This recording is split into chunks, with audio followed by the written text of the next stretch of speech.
Hi, I'm Brian Henderson, Operations Manager here at Liberty Laundry. Today I'm going to be showing you how to replace the drain valve on an 80-pound front-load Speed Queen Quantum washer. Basically, I'm talking about this assembly right here. This is probably one of the easiest repairs you can do on these front-load washers, and it almost doesn't require a how-to video.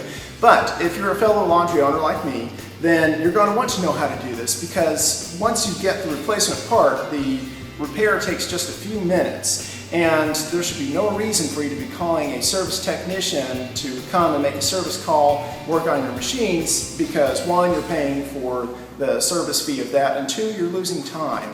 And when you have machines that are down, then that's potentially lost revenue in a laundromat, and that's a definite no-no.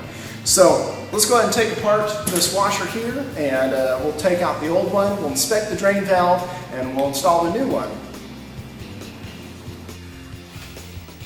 The first step is to remove the face of the front of the washer. Be sure to put all the screws into a safe location.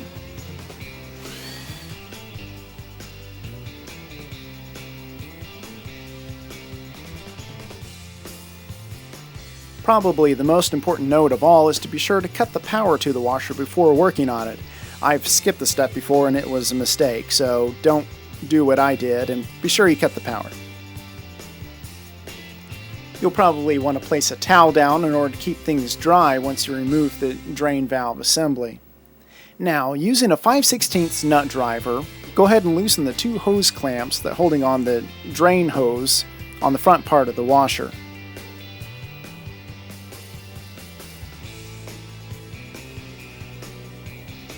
Once that's done, you can use a 3/8 inch socket wrench to loosen the two bolts that hold the drain valve assembly to the frame of the washer.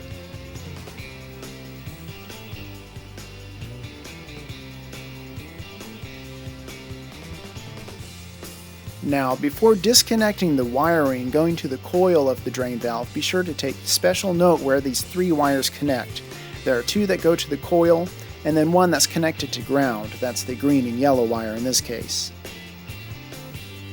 Using a pair of pliers, carefully disconnect those wires, and then loosen the final hose clamp that's on the back of the drain valve assembly and pull out the old one.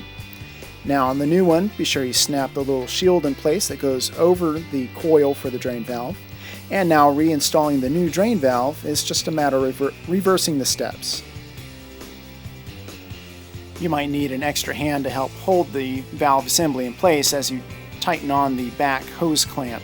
Not too tightly though, because you still need a little bit of room to move the assembly around until you get it bolted into place on the frame.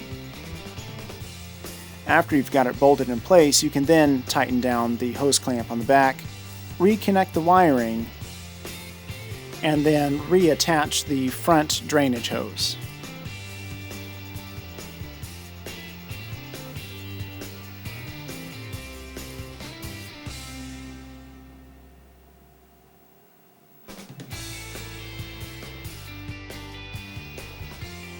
Be sure to pay attention which way the water should flow through the drainage hose if it's labeled for that, and then put it back into place and tighten down the final hose clamps.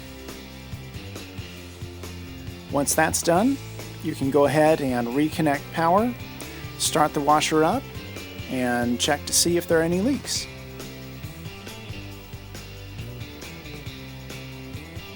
If there aren't any leaks, then congratulations, you're done.